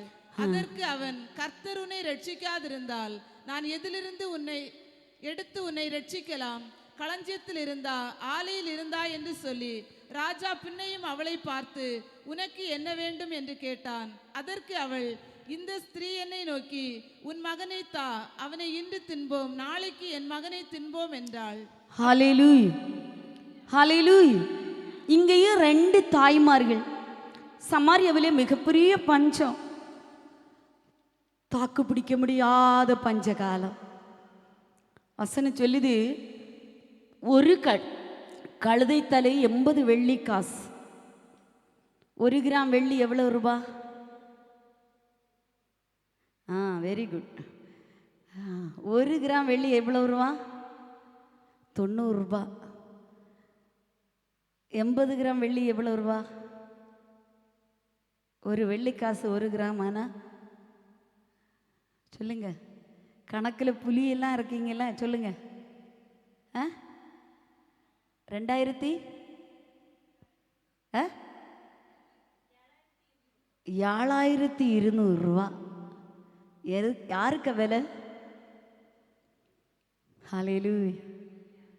ஒரு சொல்லுங்க, கழுதத்தலை யாருக்கும் பிடிக்கவே செய்யாது. யாருமே அந்த கழுதையை பார்க்க மாட்டாங்க. குதிரை அழகாக பார்த்துட்டு இருப்பாங்க. கழுதை யாராவது பார்ப்பீங்களா? பார்க்கவே மாட்டாங்க. ஒரு கழுதை தலைக்கு விலை என்னது? நம்ம இந்த நாள் கணக்குப்படி சொல்கிறேன். என்னது? 7200 7200 ரூபா. அடுத்து படிக்கிறோம், ஒரு படி கார்படி பயறு 5 வெள்ளி காசு. அப்போ 5 வெள்ளி காசுக்கு விலை சொல்லுங்க. 450. திருவிவிலியத்தில் இந்த கார்படி வெள்ளிக்காசு பயறு அப்படின்னு நமக்கு இங்கே அழகாக போட்டிருக்கு. கார்படி பயறு. அதில் படிக்கிறோம், புறாக்களுக்கு போடுகிற எச்சம். அப்படி ஒன்றுக்கு உதவாது. எச்சம் போட்டால் எப்படி இருங்க? அது வாங்கி சாப்பிட்றதுக்கு ஆசையாக இருந்தாங்க. ஒரு கழுதத்தில் 7000 சில்லறை. நம்ம இந்த ஊருக்கு இந்த நாள் கணக்கு பாருங்க. அவ்வளவு நெருக்கம், அவ்வளவு போராட்டம். விற்கப்படும் மட்டும் அதை முற்றுகை போட்டார்கள். அவ்வளவு கொடூரமான காலகட்டம். 2 தாய்மார்கள் செய்யக்கூடாததை செய்தார்கள். பசி தாங்க முடியலை. சில ராஜ்யங்களை நீங்கள் பார்த்தா தெரியும், மண் காய வச்சு அதை தான் சாப்பிட்டுட்டு இருக்க அநேக நாடுகள். நமக்கு இன்னைக்கு ஆகாரம் பஞ்சமே இல்லை. எல்லாருக்கும் எல்லா வீட்லேயும் சாப்பிடுன்னு பிள்ளைகளை கட்டாயப்படுத்துகிற ஒரு காரியம்தான் நடக்கிறே தவிர, சாப்பாடு இல்லைன்னு கைவிரிக்கக்கூடிய காலம் அல்ல இன்றைய காலகட்டம். பிள்ளை சாப்பிடலைன்னு தான் பிரச்சனை, சாப்பாடு இல்லைன்னு உள்ள பிரச்சனைகள் இல்லை. கர்த்தர் அவ்வளவு நம்மை ஆசீர்வதித்து வைத்திருக்கிறார். சீரிய இராணுவம் சமாரியாவை முற்றுகை போடுகிறது. மிகப்பெரிய பஞ்ச காலம், கொடுமையான காலம். தாய்மார்களுக்கு என்ன செய்யணும் தெரியலை. நம்ம என்ன சொல்லுவோம்? அவ செத்தாலும் பரவாயில்ல, பிள்ளையை காப்பாற்றணும். நம்ம அதுக்கிட்ட சொல்லலை, நான் செத்தாலும் பரவாயில்ல, என் பிள்ளைக்கு ஒன்றும் வரக்கூடாது. அப்படி தான் தாய்மார் நினைப்பாங்க. ஆனால் இந்த 2 தாய்மார் பசினால என்ன தெரியலை, ஒரு பிள்ளையை வெட்டி என்ன செய்தாங்க? கொன்று அதை சமைச்சு சாப்பிடவும் செய்தாங்க. அவங்க 2 பேருக்குள்ளே ஒரு ஒப்பந்தம், இன்னைக்கு உன் பிள்ளையை தா, நாளைக்கு என் பிள்ளையை தருவேன். ஹல்லேலூயா. நேற்று கூட ஒரு செய்தி நீங்கள் பார்த்துருப்பீங்க, டெல்லியில் நினைக்கிறேன், நம்முடைய டெல்லி தானா, ஒரு பிள்ளையை கொன்று 30 துண்டாக்கி ஃப்ரிட்ஜுக்குள்ள, பெங்களூரில் நடந்த சம்பவம். துண்டாக்கி 30 துண்டா பீஸ் ஆக்கி ஃப்ரிட்ஜுக்குள்ளே ஏற்றி வச்சிருக்கு. ஹல்லேலூயா. அன்றைக்குள்ள அதே காலகட்டம், ஒருவேளை பஞ்சம் இல்லாமல் இருக்கலாம், ஆனால் தேசம் போகிற காலகட்டம் மிகவும் கொடூரமாக இருக்கிறது. நம்மளை கர்த்தர் எவ்வளோ ஆசீர்வாதமாக வச்சுருக்காரு. நம்ம நாடுகளே அது வந்திருக்கிறது பாருங்க. 30 துண்டா வெட்டி அந்த பிள்ளைய ஃப்ரிட்ஜில் ஏற்றுற மாதிரி வைக்கணும்னா அது எவ்வளவு கடினமான ஒரு காரியம். இந்த தாய் இப்படி செய்தாங்க. 2 குடும்பமும், சொந்த தாயும் சாப்பிட்டு அந்த குடும்பமும் சாப்பிட்டு திருப்தி ஆனாங்க. மறுநாள் கேட்குறாங்க, உன் பிள்ளை என்ன செய், எனக்கு தா. ஹல்லேலூயா. நான் சின்ன அளவில் பேசினாலும் கேளுங்க, அந்த பிள்ளையை ஆக்கி தின்னோம், உன் பிள்ளை எனக்கு தா. அப்போ தான் இங்கே பிரச்சனை ஆரம்பிக்குது. என்ன பிரச்சனை? அவ சொல்கிறான், என் பிள்ளை என்ன செய்ய முடியாது, தர முடியாது. என் பிள்ளை என்ன செய்ய முடியாது, தர முடியாது. ராஜா இப்போ நடக்கும்போது, ராஜாவே ரட்சியோ, ராஜாவே நீதி செய்யோ, அவ கூப்பிட ஆரம்பிச்சா. ராஜா அப்படியே நிற்கி, இவ என்ன ஸ்ரீ என்ன சொல்றான்னு சொல்லி அவளை திரும்பி போட்டு, நான் உனக்கு என்ன செய்ய வேண்டும் கேட்டபோது பிரச்சனை வருது. என் மகனை ஆக்கி தின்போம், நாளைக்கு உன் மகளை ஆக்கி தின்போம் என்றாள். ஆனால் தின்றோம். மறுநாளில் இவளை நோக்கி, நான் உன் மகனை தின்று அவனை தாய் என்றேன், அவன் தன் மகளை ஒழித்து விட்டாள். அந்த ஸ்திரீயின் வார்த்தைகளை கேட்ட உடனே நம்முடைய இருதயம் பொடியதா பொடியலையா? ராஜா தன் வஸ்திரத்தை கிழித்தார். ஹாலேல் ராஜா ரெட்டுடுத்தி தன்னுடைய வஸ்திரத்தை கிழிக்க ஆரம்பித்தார். பாருங்க, ராஜா வஸ்திரம் கிழித்து சொல்றாரு, அங்க ஒரு தீர்க்கதரிசி ஆகிய எலிசா இருக்கிறாரு, அவருடைய தலையை எடுப்ப. ஆனால் அவ ஓடி போய், இனிமேலும் நான் இப்படி ஆட்சி செய்ய முடியாது, இனிமேலும் ஆட்சி செய்ய முடியாது என்று எலிசா தீர்க்கதரிசியை நாடும்போது கர்த்தருடைய வார்த்தை அங்கே வெளிப்பட ஆரம்பித்தது. ஹல்லேலூயா. அந்த ஸ்திரீ மட்டும் தன்னுடைய பிரச்சனைக்காக, நீதிக்காக ராஜ சமூகத்தில் போகாமல் இருந்தால் அதே பிரச்சனை தொடர்ந்து நீடித்திருக்கும். ஆனால் அந்த ஸ்திரீயுடைய பிரச்சனைக்காக ராஜ சமூகத்தில் ஓடி போனதினாலே தன்னுடைய பிள்ளை செத்து போயிட்டு, அந்த பிள்ளையை கேட்கும்போது அவ தரமாட்டேன் என்று ஒழித்துக் கொள்கிறார். இனிமேல் நான் இப்படி உட்கார்ந்திருக்க கூடாது, ராஜாவை தேடி போகணும், ராஜாவை கூப்பிடணும். எவ்வளோ சத்தம்! அவன் அலங்கத்தில் போகிறான், அவன் கேட்குறான், எதிலிருந்து ரட்சிக்க முடியும்? ஆலையில் இருந்தா ரட்சிக்க முடியும், களஞ்சியத்தில் இருந்தா ரட்சிக்க முடியும், நான் எதிலிருந்து உன்னை ரட்சிக்க முடியும்? கர்த்தர் உன்னை ரட்சிக்காவிட்டா என்னால் எதுவும் செய்ய முடியாது. அந்த ராஜா கர்த்தருடைய சமூகத்தை நாடினான். அல்லேலூயா. பாருங்க, அவன் 33வது வார்த்தையில் அவன் சொல்கிற ஒரு வார்த்தை, இந்த பொல்லாப்பு கர்த்தரால் உண்டானது, நான் இனி கர்த்தருக்காக காத்திருக்க வேண்டியது என்ன என்று ராஜா சொல்லிட்டார். ராஜா, ஆண்டவரே, என்னால் இனி காத்திருக்க முடியாது, இந்த பொல்லாப்பு உம்மால தான் வந்திருக்கிறது, எனக்கு ஒரு அற்புதத்தை செய்யணும். 7வது அதிகாரம் 1வது வார்த்தையிலே, அப்பொழுது எலிசா, கர்த்தருடைய வார்த்தையை கேளுங்கள், நாளை இந்நேரத்தில் சமாரியாவின் வாசலிலே 1 மரக்கால் கோதுமை மா 1 சேக்கலுக்கும் 2 மரக்கால் வார்கோதுமை மா 1 சேக்கலுக்கும் விற்கப்படும் என்று கர்த்தர் சொல்லுகிறார். வார்த்தை வெளிப்பட்டதா, வெளிப்படலையா? வார்த்தை தெளிவாக வெளிப்பட்டது. இப்போ பார்த்தீங்கன்னா 1 சேக்கல் என்பது 22 ரூபாய், 22 ரூபாய் 25 காசு தான் 1 சேக்கல். அப்படின்னா பாருங்க, 1 சேக்கலுக்கும் என்னது, 1 மரக்கால் கோதுமைமா. பாசனை சொன்னார்ல, மரக்கால், ஞாயிற்றுக்கிழமை மரக்கால் இந்த அளவு இருக்கும். எங்கள் வீட்டில் இருந்து 1 மரக்கால் கோதுமைமா வெறும் 22 ரூபாய்க்கு விற்கப்படும் என்று கர்த்தருடைய வார்த்தை வெளிப்பட்டது. ஆமென், ஹalleluya. நாளை இந்நேரத்தில் யோசிச்சு பாருங்க, இன்னைக்கு வரைக்கும் 7000 சில்லர் வரைக்கும் வெள்ளி விற்கப்படுது. நாளைக்கு உங்களுக்கு சொல்றாங்க இதே வெள்ளி நாளைக்கு 22 ரூபாய்க்கு தாரேன். வெள்ளி கடைக்கு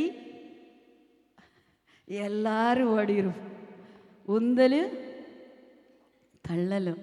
இதே தான் இன்னைக்கு நான் சொல்றேன்.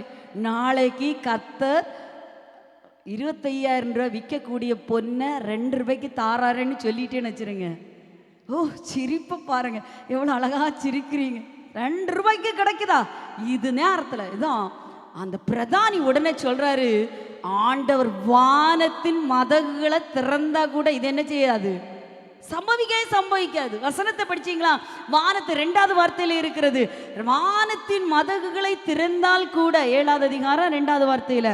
அப்பொழுது ராஜாவுக்கு கைலாக கொடுக்கிற பிரதானி ஒருவன் தேவனுடைய மனுஷனுக்கு பிரதியுத்தரமாக, இதோ கர்த்தர் வானத்தின் மதகுகளை உண்டாக்கினாலோ இப்படி நடக்குமா என்ன?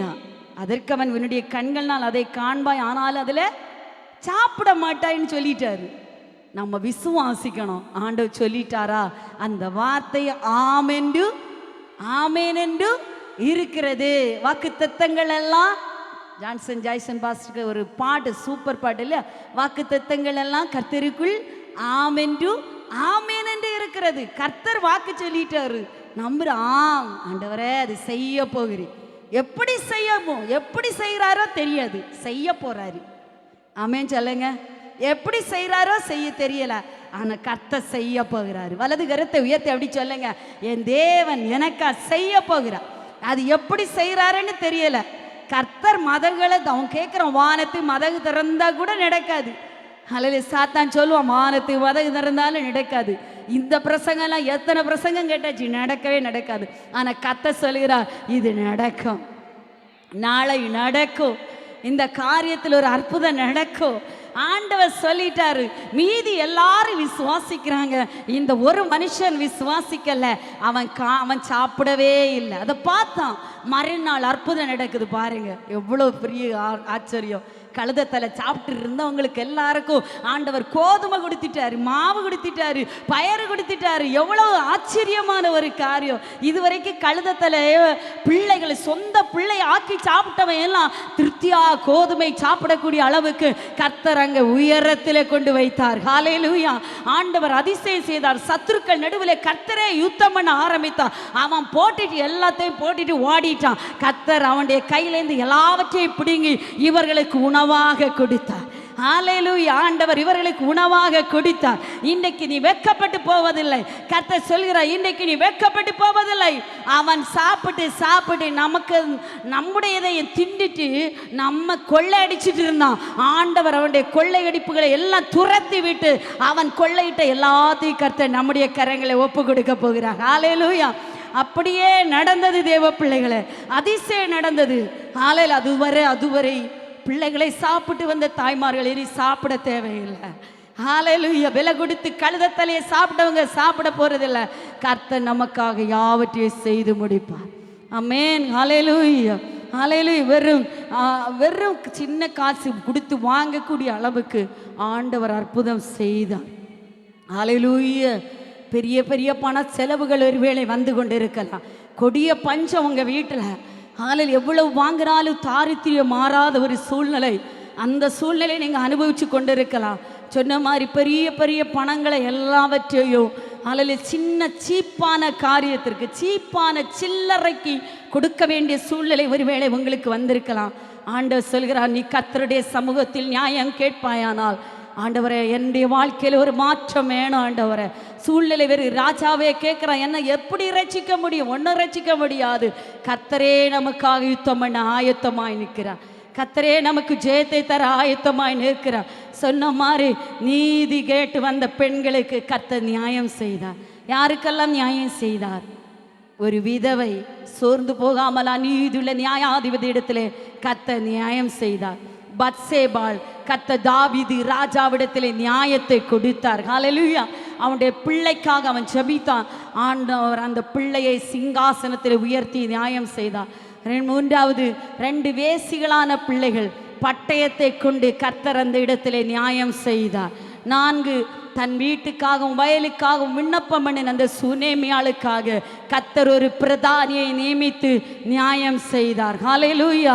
கடைசியாக 2 மகனை ஆக்கி தின்றவள் ஒருவள் தன் தாய் தன் பிள்ளை செத்தபோது ராஜாவிடத்திலே வந்து தன் பிள்ளை ஆக்கி தின்ற பிரச்சனையை கொண்டு வந்தபோது கர்த்தர் அவளுக்கு மாத்திரமல்ல தேசத்திற்கே நீதி செய்து அற்புதத்தை காண செய்தார். நம்முடைய வாழ்க்கையில தேவன் இன்றைக்கு கொடுத்த வார்த்தையின்படி நீதி செய்ய போகிறார். விசுவாசிக்கிறவர்கள் அப்படியே எழுப்பி நில்லுங்க. கர்த்தர் உங்களுக்காக கிரியை செய்கிற நேரம். ஹல்லேலூயா. எவ்வளவு ரூபாய் வேஸ்ட் பண்ணுகிறோம். சின்ன சின்ன தலை போல கழுத தலை போல வேஸ்டா போகுது. பணம் வேஸ்டா போகுது. இவ்வளவு ரூபாய் கொடுத்து வாங்கியோ சாப்பிட முடியல, திருப்தி ஆக முடியல. ஹல்லேலூயா. பசியின் கொடுமை, பஞ்சம். ஹல்லேலூயா. தலை நிமிர்ந்து நடக்க முடியல. ஆண்டவரே, எவ்வளவு ரூபாய் என் கையில வருது, ஆனால் சத்துரு முற்றுகை போட்டு வைத்திருக்கிறான். சீரிய இராணுவம் முற்றுகை போட்டது போல சில குடும்பங்களை சத்துரு முற்றுகை போட்டு வைத்திருக்கிறான். கர்த்தர் இன்றைக்கு அந்த முற்றுகைகளை உடைக்க போகிறார். சீரிய இராணுவத்தை போல சத்ரு நாட்களை முற்றுகை போட்டு வைத்திருக்கிறார். ஹல்லேலூயா.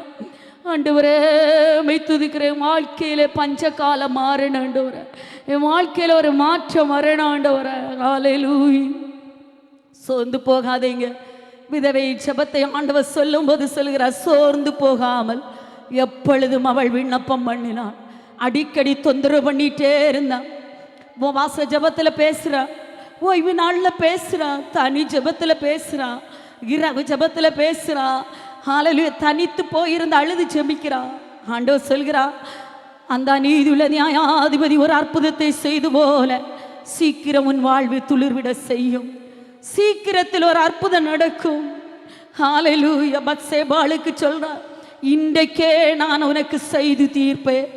இன்றைக்கே என்னை இந்த ராஜ சிங்காசனத்தில் நிலைநிறுத்தின தேவனுடைய எல்லா இக்கட்டுக்கும் நீங்களாக்கி விடுவித்த கர்த்தருடைய சமூகத்தில் நிற்கிற தேவ பிள்ளையே, இன்றைக்கே ஒரு அற்புதத்தை நீ காண போகிறாய்.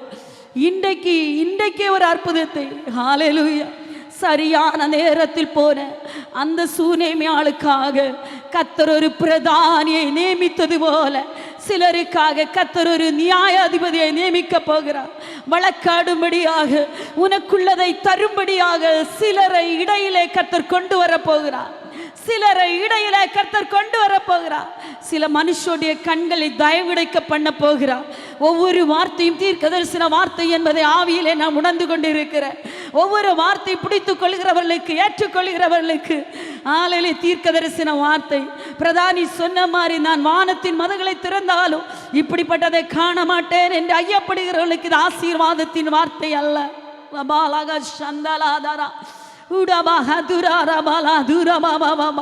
ஆண்டவரே, மை துதிக்கிறோம் ஆண்டவரே. தேவனுடைய வார்த்தையின்படி 7 வருஷம் பஞ்சம், தேவனுடைய வார்த்தையின்படி 7 வருஷம் பெருசிய தேசம். ஆனால் திருப்பி வரும்போது இல்லை, திருப்பி வரும்போது சூன்யம். ஆண்டுடைய வார்த்தையின்படியே செய்தேன் ஆண்டவரே, ஆண்டுடைய வார்த்தையின்படியே செய்தேன் ஆண்டவரே. இன்றைக்கு நினைத்தல்லோ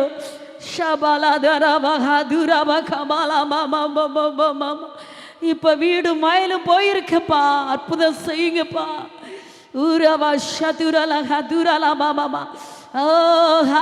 ராஜா வஸ்திரத்தில் விழித்து சொல்றாரு, எங்க இருந்து நான் ரட்சிக்க முடியும் அப்பா? கொடிய பஞ்சம், கத்தரிடத்திலிருந்து பொல்லாப்பு வந்திருக்கிறது, கத்தெடுத்து ஒத்தாசை வரணும்ப்பா. ஹல்லேலூயா. ஆவியானவர் உண்மையில என்னோடு பேசி இருக்கிறார் என்று சொல்கிறவங்க 2 கரங்களை உயர்த்தி, ஆண்டவரே, என்னோடு தான் ஆண்டவர் பேசி இருக்கிறா. இந்த வார்த்தை எனக்காகவே கொடுத்திருக்கிறா. ஆண்டவர் எனக்காகவே வழக்காட போகிறா. ஆண்டவர் நீதி கேட்டு வந்த பெண்களுக்கு அற்புதம் செய்தது போல இன்றைக்கு எனக்கு நீதி செய்ய போகிறார். இன்றைக்கு எனக்கு நீதி செய்ய போகிறார். വിശ്വസിച്ച ദൈവത്തിൻ്റെ മഹത്വം കാണാം, പ്രാർത്ഥിക്കുമ്പോൾ ദൈവത്തിൻ്റെ വിടുതൽ കാണാം, ആരാധിച്ച ദൈവത്തിൻ്റെ സൗഖ്യം കാണാം, ആർപ്പരിച്ച ദൈവത്തിൻ്റെ മഹത്വം കാണാം, വിശ്വസിച്ച ദൈവത്തിൻ്റെ പ്രാർത്ഥിക്കുമ്പോൾ ദൈവത്തിൻ്റെ പ്രവൃത്തി കാണാം, ആരാധിച്ച ദൈവത്തിൻ്റെ വിടുതൽ കാണാം, ആശ്രയിച്ച ദൈവത്തിൻ്റെ കാരുതൽ കാണാം, വിശ്വസിച്ച ദൈവത്തിൻ്റെ മഹത്വം കാണാം. പ്രാർത്ഥിക്കുമ്പോൾ ദൈവത്തിൻ്റെ പ്രവൃത്തി കാണാം, ആരാധിച്ച ദൈവത്തിൻ്റെ വിടുതൽ കാണാം, ആശ്രയിച്ച ദൈവത്തിൻ്റെ കാരുതൽ കാണാം. ഒരു വിഷയം കൂടെ ചൊല്ലോ. ദൈവത്തിൻ്റെ പ്രാർത്ഥിക്കുമ്പോൾ ദൈവത്തിൻ്റെ പ്രവൃത്തി കാണാം, ആരാധിച്ച ദൈവത്തിൻ്റെ വിടുതൽ കാണാം, ആർപ്പരിച്ച ദൈവത്തിൻ്റെ കൈകളെ തട്ടി പാടുവമാ. വിശ്വസിച്ച ദൈവത്തിൻ്റെ മഹത്വം കാണാം. പ്രാർത്ഥിക്കുമ്പോൾ ദൈവത്തിൻ്റെ പ്രവൃത്തി കാണാം, ആരാധിച്ച ദൈവത്തിൻ്റെ വിടുതൽ കാണാം, ആശ്രയിച്ച ദൈവത്തിൻ്റെ കാരുതൽ കാണാം, വിശ്വസിച്ച ദൈവത്തിൻ്റെ മഹത്വം കാണാം. പ്രാർത്ഥിക്കുമ്പോൾ ദൈവത്തിൻ്റെ പ്രവൃത്തി കാണാം, ആരാധിച്ച ദൈവത്തിൻ്റെ വിടുതൽ കാണാം, ആശ്രയിച്ച ദൈവത്തിൻ്റെ കാരുതൽ കാണാം, വിശ്വസിച്ച ദൈവത്തിൻ്റെ അമ്മേനാണ്ടവരെ. പ്രാർത്ഥിക്കുമ്പോൾ ദൈവത്തിൻ്റെ പ്രവൃത്തി കാണാം, ആരാധിച്ച ദൈവത്തിൻ്റെ വിടുതൽ കാണാം, ஆசிரியிச்ச தெய்வத்திൻ്റെ காருதல் காண. அப்படியே கைகளை தட்டி ஆண்டவரே எனக்கு கொடுத்த பத்சேபாள் குனிந்து வணங்கி சொல்லு மாறி சொல்லும் தாழ விழுந்து குனிந்து வணங்கி ஆண்டவரே என் பிள்ளைக்கு கொடுத்த வாக்கு தத்துவம் பிள்ளையை விட்டு கைமாறக்கூடாது ஆண்டவரே. என் பிள்ளைக்கு நீர் கொடுத்த வாக்கு தத்துவம், என் தலைமுறைக்கு நீர் கொடுத்த வாக்கு தத்துவம் உண்மையாய் பின்பற்றின உரியாவை நினைத்து ஒரு நல்ல ஒரு போர் வீரனாக நல்ல ஒரு சோல்ஜராக ஓ தேவ ஜனங்களோடு துன்பத்தை அனுபவிக்கிறவனாக பாளையத்தில் படித்து கிடந்த அந்த உரியாவன் நினைத்து ஆண்டவர் என் பிள்ளைக்கு கொடுத்த நன்மை என் பிள்ளைக்கு கொடுத்த நன்மை ரபா லபா ரபா பபா பபா ஓ ரிபா ரபா பபா பபா சந்தல பவுட ரபா கபா ரபா லபா. யாருக்கு கிடைக்காத ஒரு ஆசீர்வாதத்தை இன்றைக்கு தேவ சமூகத்தில் விண்ணப்பம் பண்ண வந்து நிற்கிற அனலுமின்றி குளிருமின்றி கிடக்கிற தாவீதிடத்தில் அனலுமின்றி குளிருமின்றி கிடக்கிற தாவீதிடத்தில் கடந்து வந்து விண்ணப்பம் பண்ணின போது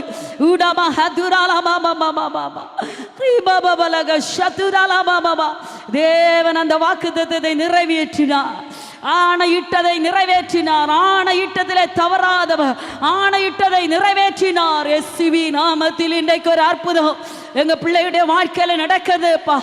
நீதி செய்கிற தேவன், நியாயம் செய்கிற தேவன், நியாயம் செய்கிற தேவன். அநீதி உள்ளவிடத்தில் நியாயம் கிடைக்கட்டும் ஆண்டவரே. பலவான தாவீதிடத்திலிருந்து நியாயம் கிடைக்கட்டும் ஆண்டவரே. சிங்காசனத்திலிருந்து நியாயம் கிடைக்கட்டும் ஆண்டவரே. ஓ ஜீச கர்த்தரிடத்திலிருந்து நியாயம் கிடைக்கட்டும் ஆண்டவரே. சீக்கிரமாய் கிடைக்கட்டும் ஆண்டவரே. இன்றைக்கே கிடைக்கட்டும் ஆண்டவரே. நாளைக்கு ஒரு அற்புதத்தை செய்யும் ஆண்டவரே. ஓ இன்றைக்கு இந்த வயல் நிலத்துக்காக அற்புதம் செய்தவர் ஆண்டவரே. பட்டயத்தினால் அற்புதம் செய்வீராக. இந்த வார்த்தை ஜீவனுள்ள வார்த்தை, ஜீவனுள்ள வார்த்தை. உயிரோடு இருக்கிற பிள்ளைக்காக அவள் வேண்டாம். உயிரோடு இருக்கிற பிள்ளைக்கு அற்புதம் செய்தீர் ஆண்டவரே. உயிரோடு இருக்கிற பிள்ளையுடைய தாயை கர்த்தர் கனப்படுத்தினீர் ஆண்டவரே. இயேசுவின் நாமத்தில், இயேசுவின் நாமத்தில். போலியான நாடகங்கள் மறைந்ததற்காக ஸ்தோத்திரம். இன்றைக்கு உம்முடைய பிள்ளைகள் வார்த்தையை பிடித்துட்டு போறாங்கப்பா. இன்றைக்கு போய் முழங்கால நின்று கண்ணீரோடு இந்த வார்த்தையை விரித்து பிடித்து ஜெபிக்க போறாங்க. இவருடைய கண்ணீர் துளிகள் வேதாகமத்தில் விழுகிறது. இவருடைய கண்ணீருக்கு பரிகாரம் உண்டாகிறது. இவர்கள் கண்ணீரோடு விதைத்த ஒவ்வொரு விதைகளுக்கும் அற்புதத்தை செய்ததற்காக நன்றி தகப்பனே. ஷபாலா பாபா பாபா. ஆண்டவரே உம்முடைய கரங்களை எங்கள் பிள்ளைகளை ஒப்பு தருகிறோம். தேவக்கரம் இந்த நாட்களில் கூட வந்ததே ஸ்தோத்திரம். இந்த ஊழியத்தை இன்னும் விசாலமாக்கும் ஆண்டவரே. இன்னும் எல்லைகளை விசாலமாக்கும் ஆண்டவரே. இந்த வார்த்தை எங்கள் பிள்ளைகள் மாத்திரமல்ல, அநேகர் கேட்கட்டும். இயேசு செய்த அற்புதத்தை அநேகர், எலிசா செய்த அற்புதத்தை விவரித்து சொன்ன கேயாசி சொல்லிக் கொண்டிருக்கிற நேரத்தில் வந்திருந்த அந்த விதவையுடைய வாழ்க்கையில் அற்புதம் நடந்தது போல நாங்கள் இந்த வார்த்தைகளை பேசிக்கொண்டு இருக்கும் போதுதானே அந்த நேரத்தில் வந்து நிற்கிற பிள்ளைகளுக்கு மாத்திரமல்ல, வீடுகளில் இருக்கிற பிள்ளைகளுக்கு அற்புதம் நடப்பதாக இயேசுவி நாமத்தில் இன்றைக்கு தேவன் நீதி செய்ய போகிறேன், தேவன் நியாயம் செய்ய போகிறேன். அலட்டுகிற தொந்தரவு பண்ணுகிற பிள்ளைகளுக்காக தேவன் நியாயம் செய்ய போகிறேன். இந்த காரியத்தை முடிக்கும் முன் நீ உறங்க மாட்டீரப்பா, நீர் இளைப்பாற மாட்டீராண்டவரே. இன்றைக்கு கொடுத்த வார்த்தை ஆமென்றும் ஆமென் என்றும், ஓ எஸ் லார்ட், உம்முடைய வாக்குத்தத்தங்கள் ஆமென்றும் ஆமென் என்றும் கர்த்தருக்குள் இருக்கிறதற்காக நன்றி தகப்பனே. சமாதானத்தோடு அனுப்போ, சமாதானத்தோடு அனுப்போ. இந்த வார்த்தைகளை ஆன்லைனில் கேட்குற பிள்ளைகள் இருக்கிறாங்க, அவருடைய வாழ்க்கைக்கு ஒரு விடிவெளி நட்சத்திரம் உதிக்கட்டும் ஆண்டவரே. நீதி செய்யும், நீதி செய்யும், நீதி செய்யும், நீதி செய்யும், நியாயம் செய்யும், சீக்கிரத்தை செய்யும், இன்றைக்கே செய்யும், இன்றைக்கே செய்யும், இன்றைக்கே ஒரு அற்புதம் செய்யும், இன்றைக்கே ஒரு அற்புதம் செய்யும்ப்பா. அப்படியே செய்யும், செய்யும் டாடி, செய்யும் டாடி, செய்யும் ஆண்டவரே. ஒரு துளிர்விடும் காலம் உண்டாகட்டும் அப்பா. இன்றைக்கு ஒரு அற்புதம் நடப்பதாக டாடி. முது பிள்ளைகளுக்கு ஊழியம் செய்யும்படியா அடியாளை பலப்படுத்தினீரே, உமக்கு நன்றி அப்பா. பலப்படுத்தும், பலப்படுத்தும், கிருபை தாரும், உம்முடைய கரங்களை ஒப்பு தருகிறோம். ஏசு ரட்சகர் மூலம் ஜெபிக்கிறோம், ஜெபங்கேடும் ஜீவனுள்ள நல்ல பிதாவே, ஆமே. சேர்ந்து சொல்லோ, என் ஆத்துமாவே கர்த்தரே ஸ்தோத்ரி, என் முழுமே பரிசுத்த நாமத்தே ஸ்தோத்ரி, என் ஆத்துமாவே கர்த்தரே ஸ்தோத்ரி, அவர் செய்த சகல உபகாரங்களை மறவாதே. ஆமென்.